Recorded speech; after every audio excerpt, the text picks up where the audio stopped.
Bienvenidos y bienvenidas, yo soy César el narrador de Hablemos de lo que no existe y aquí estamos en este canal oficial de Hablemos de lo que no existe que se llama Hablemos de lo que no existe Clips, en donde vas a tener historias de terror para llevar.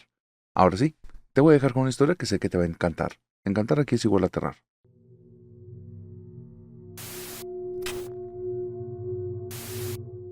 Marilu me mandó una de las historias más oscuras, largas, complejas y extrañas que me han llegado al canal.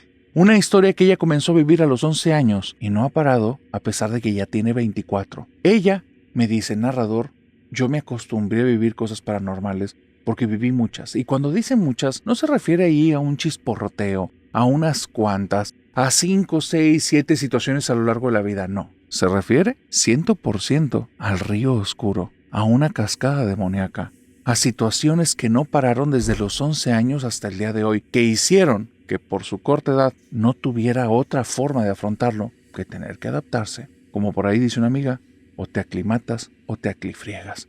Y ella se tuvo que aclimatar. Y todo inició porque sus papás se fueron a vivir a una casa embrujada. Sus papás no sabían de esto, no tenían ni la menor idea. Eran dos personas que estaban muy unidas, pero también estaban un poco distraídos de la familia por situaciones económicas. Este hecho de irse a vivir a una nueva casa, a diferencia de muchas personas, no era algo positivo. Se estaban yendo a vivir a la antigua casa de la abuela. Una casa que ya tenía muchos años de estar abandonada. La abuela seguía en vida, pero a la abuela le había ido sumamente bien a ella y un par de hijos, y entonces se habían mudado a un sector muy bonito de la ciudad. Esta casa estaba sucia, estaba llena de telarañas, estaba totalmente abandonada y aunque era un lugar grande, tenía ciertos aromas ya por el tiempo y por la falta de cuidados que no era agradable. Aparte, el barrio en el tiempo de la abuela era un barrio muy bonito, un barrio muy noble, un barrio de gente trabajadora que se conocía, que se saludaba, que se hacía los favores que se necesitasen. Pero al día de hoy ese lugar había envejecido muy mal, muy mal.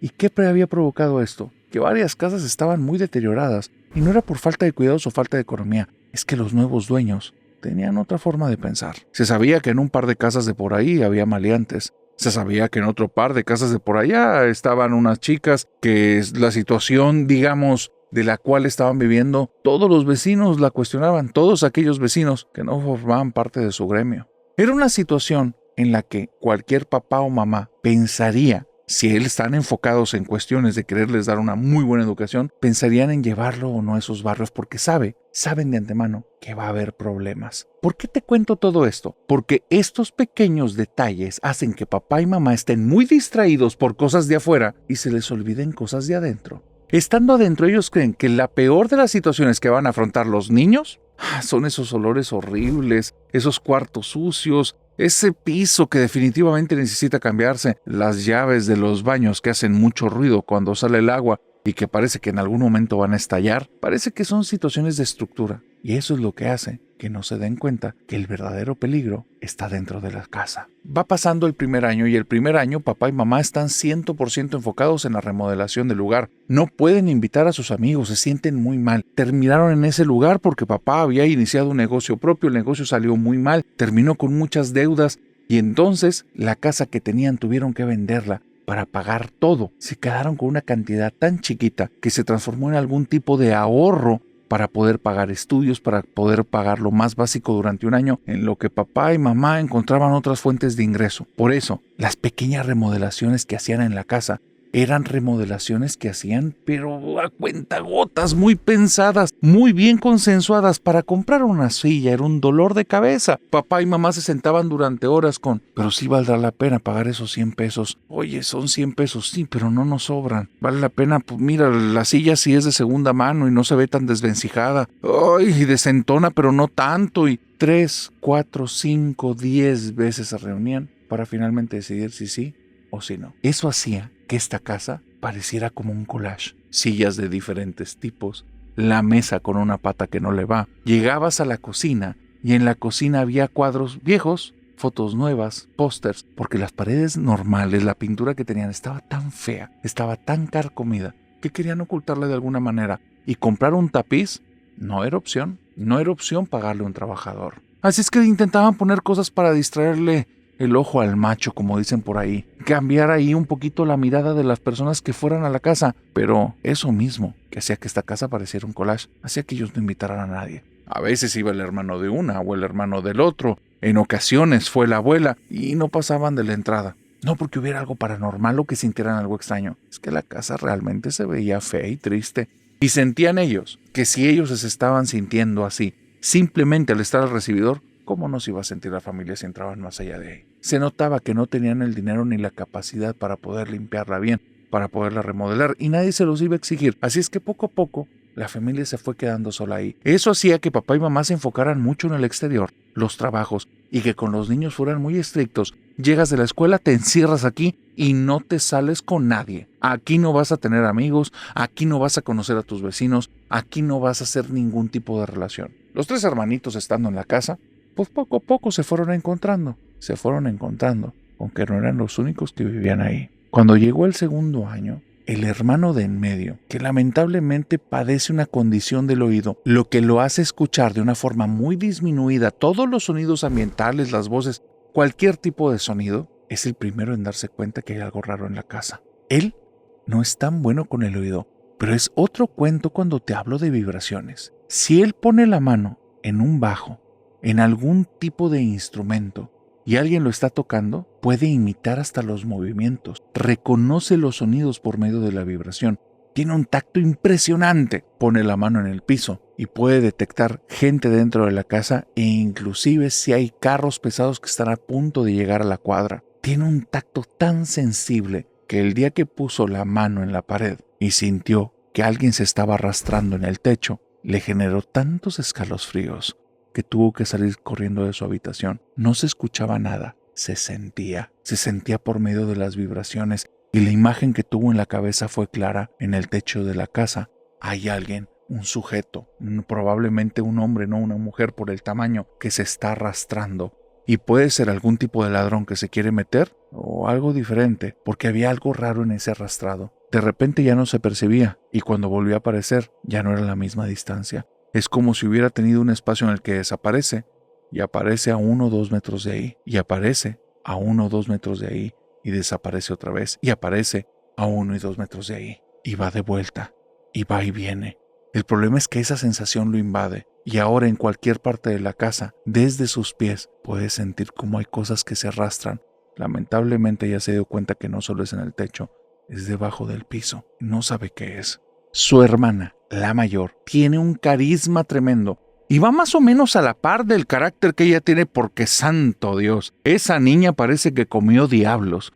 Esa niña enojada es un monstruo, peor que el de cualquier película. Te hace unas caras que te aterrorizas, te deja callado y no vas a decirle nada. Instantáneamente le sigues el juego a la niña, porque aparte, cuando está contenta, es un ángel tan bonito que nunca le puedes decir que no. La niña no hace abuso de eso, pero ahora ha utilizado muy bien estas herramientas que la naturaleza, su familia, el ambiente y ella misma se fue dando cuenta que tenía. Estas herramientas que ella tiene las usa muy bien y ha empezado a obtener ciertas cosas que al principio levantó la alarma de papá y mamá. Muñecas. Una colección de muñecas. De repente llegaba con muñecas distintas a la casa. Papá y mamá creía o que se las estaba dando a algún vecino y ellos estaban muy estresados por el lugar en el que vivían, que fuera a querer que tuviera una segunda intención o que fuera a buscar algo más.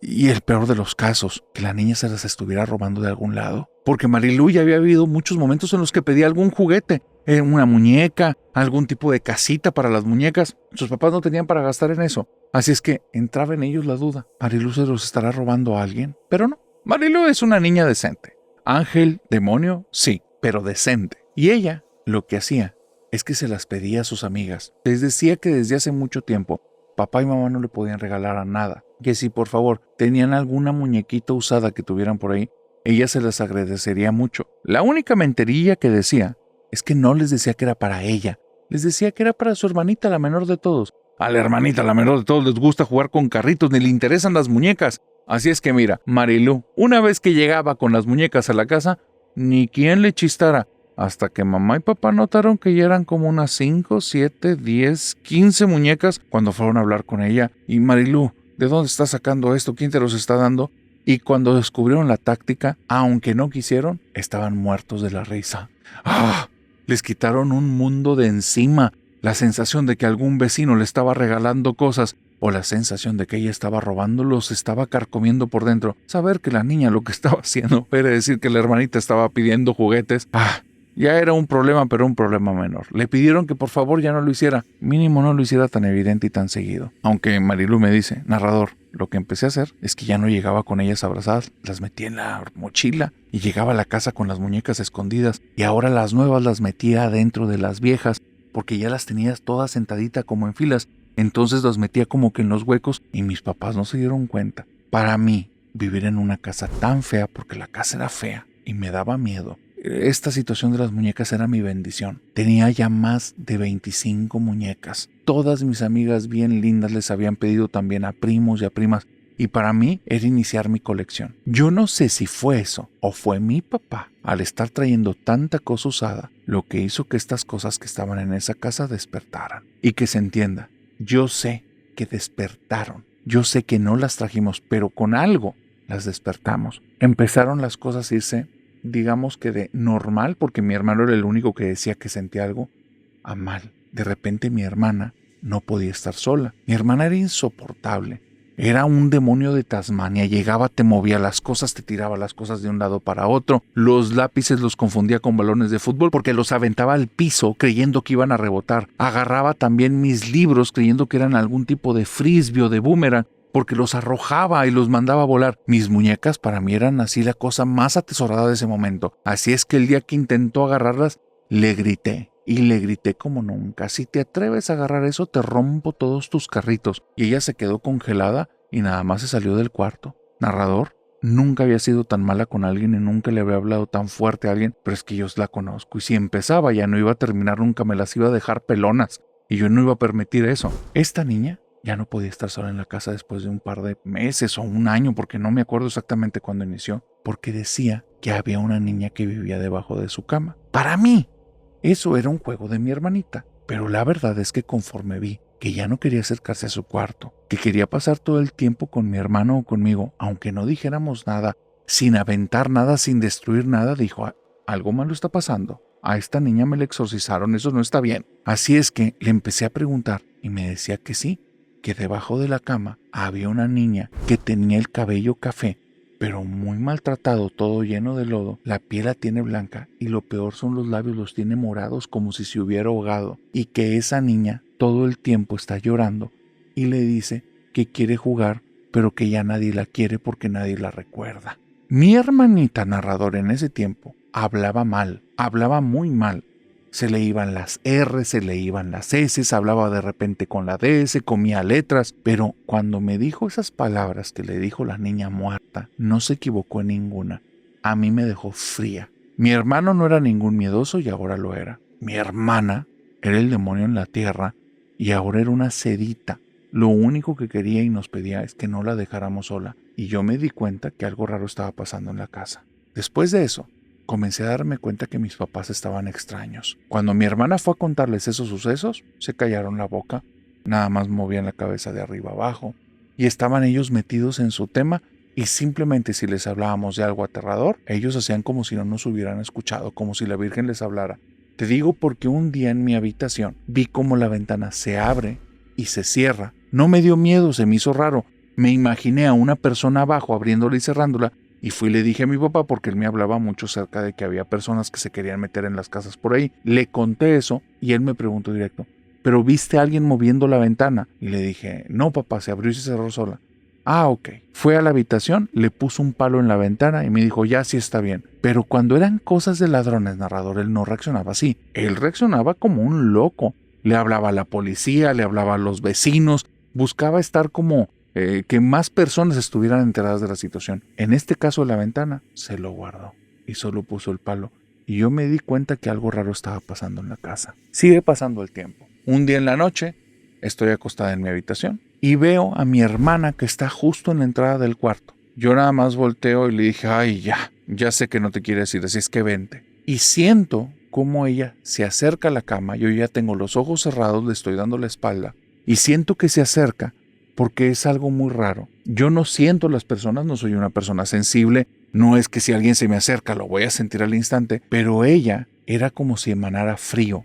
Entonces mis pies se pusieron helados, y entonces dije, ¡ay, qué frío! Y sentí donde alguien se sube en la cama y yo le digo a mi hermana, ¡ay, pero hazte un poquito para allá, estás bien helada! Porque siento ese frío en mis pies. Y como era una niña, no pienso que eso no es normal. Así es que nada más, como que me hago toda así bolita, me tapo, le doy la espalda, ella se acuesta detrás de mí y me abraza. Y ahí es donde me doy cuenta que lo que se acaba de acostar detrás de mí no es mi hermana, porque mi hermana tiene los brazos chiquitos. Cuando me abraza, me llega más o menos como a la panza al lado del ombligo, y esta que me está abrazando, la mano me llega hasta el otro costado y sus dedos casi me llegan hasta la espalda, narrador. Cuando siento eso, nada más abrí los ojos y volteo y no hay nadie en mi cama. Y me quedé fría. Solté un grito, salgo corriendo por ahí, llego al cuarto de mis papás, les estoy toque la puerta y bueno, yo estoy helada. Les digo que mi hermana se metió al cuarto, les digo que ella me sacó un susto, que me jugó una broma porque no entendía lo que pasaba. Cuando vamos al cuarto de mi hermana,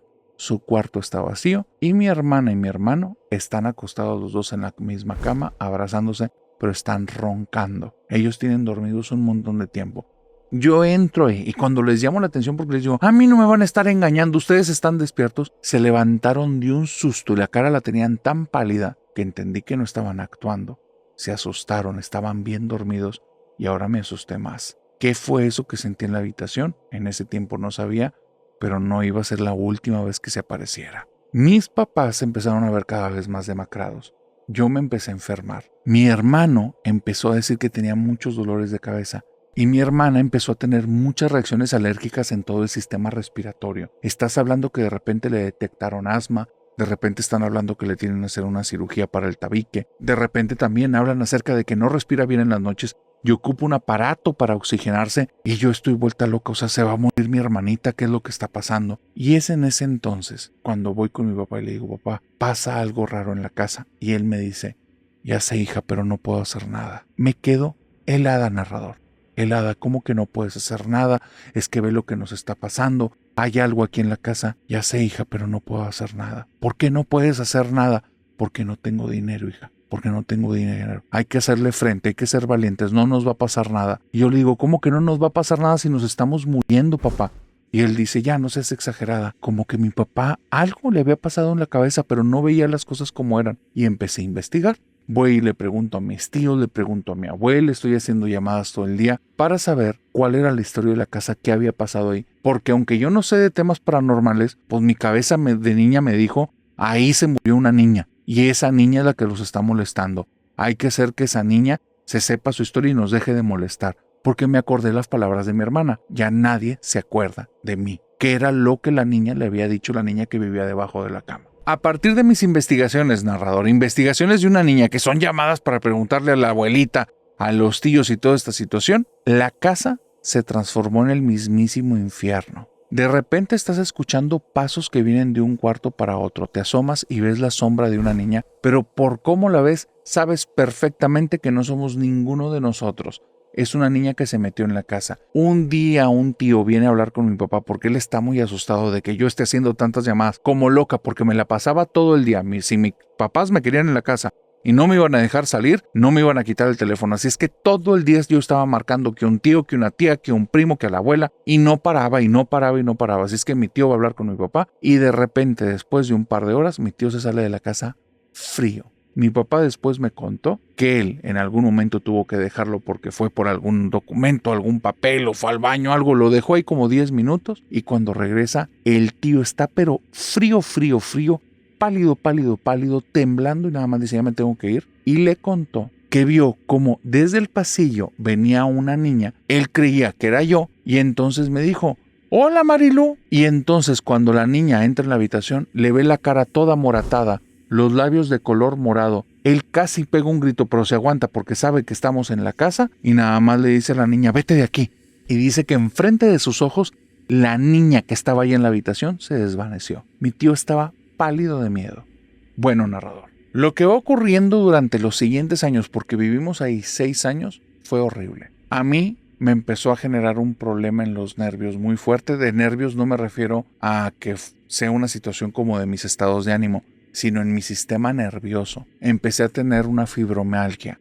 Me decían que en varias partes de mi cuerpo, como el recubrimiento de mis nervios ya no estaba, y tenía dolor en la cara, tenía dolor en la espalda, tenía dolor en los brazos, y el doctor me decía que era algo que no se me iba a quitar, que lo podíamos controlar. Y a mis malditos 13 o 14 años en ese tiempo, estamos hablando que estaba tomando una cantidad de medicamentos increíble. Mi hermana era tartamuda. De repente decían que por algún tipo de trauma, ella estaba teniendo este tipo de tartamudeo. Creían que era violencia intrafamiliar. Todos sabíamos que no porque nos llevábamos muy bien. Pero mi hermana era muy insegura. Ese demonio de Tasmania ya no quedaba nada.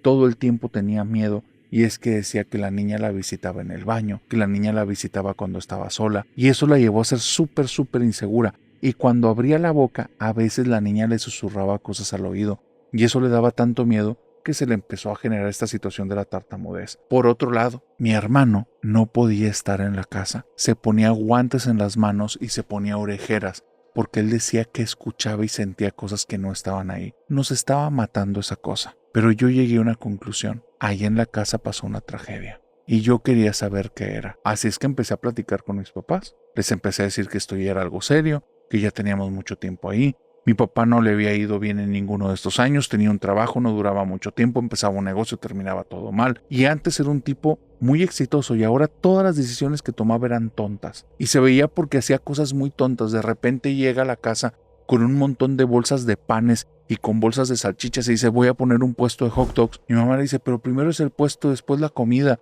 Y él dice, ¿cómo fui tan tonto? Se había gastado todo el dinero narrador en eso. Hacía decisiones súper tontas. Era como si ya estuviera menso. Entonces, yo voy y hablo con ellos y les digo, ya, tenemos que hacer algo. Y ahí es donde me revela mi papá que durante varias noches, las últimas semanas, cada vez que va a tomar agua, en el momento en el que se despierta en la noche, escucha llorar a una niña y aparte todo le huele como si hubiera un árbol de limón. Así, un árbol de limón. En la casa había un gran patio, pero el patio era todo seco. Se veía que ahí antes hubo árboles, pero no había ningún árbol vivo en la casa. Y entonces él decía, huele a un limonero. Comencé a preguntarles a todos mis tíos acerca del limonero y el más grande de todos mis tíos, él me dijo que cuando era pequeño sí había un limonero, pero que con el tiempo se murió y cuando nació su siguiente hermano ya no estaba. Entonces yo sabía que la abuela conocía algo y fui con la abuela y le dije, abuela, necesito que me cuentes la historia del limonero. Y cuando le dije eso, parece narrador, como si le hubiera puesto ahí un par de brasas ardientes en los pies, porque se le abrieron los ojos y empezó a caminar y caminar y caminar y caminar por la casa. No se aguantaba. Y me decía, es que ¿cómo sabes eso? ¿Cómo sabes eso? ¿Cómo sabes eso? Y yo sé que tiene que ver con el limonero, abuela. Así es que cuéntame la historia del limonero, ¿qué pasó? Y narrador, soy una Sherlock Holmes y yo lo sigo diciendo a la fecha. Porque sí tenía que ver con el limonero y sí tenía que ver con algo que vivió mi abuela. Y sí no lo estaba ocultando porque le daba mucha vergüenza. Y ahí te va lo que descubrimos. Resulta que cuando mi abuela era niña, ya vivían en esa casa. Esa era la casa de mis bisabuelos. Yo no sabía. Ellos tenían un limonero muy grande, pero ya les habían dicho que una bardita que habían construido pegadita al limonero estaba muy mal construida y que cuando ese limonero creciera en raíces la iba a tumbar. No hicieron caso y peor que eso, pusieron algún tipo de tubería que cruzara por la pared y por debajo del limonero. Total que ese patio era un desastre. Mi abuela y su hermana, porque yo no sabía que tenía una hermana gemela, les encantaba irse al patio, jugar en el limonero, subirse ahí, subirse a la barda. Un día mi abuela se sube al limonero y mi tía abuela se sube a la barda se le viene encima, la aplasta y muere al instante. El fantasma que se estaba apareciendo en esa casa era mi tía abuela, porque ya nadie pedía por su descanso y porque mi abuela le daba mucha vergüenza hablar de ella. Comenzamos a dedicarle misas, empezamos a dedicarle como oraciones, empezamos a contar su historia en la casa. De repente la casa empezaba a oler mucho a limón y de repente, de un día para otro, dejaron de pasar cosas ahí.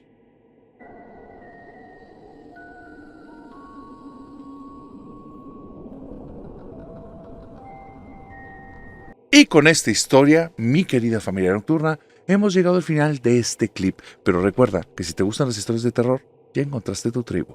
Ahora sí, De aquí hasta que nos veamos en el siguiente clip, te deseo que tengas dulces pesadillas. Bye bye.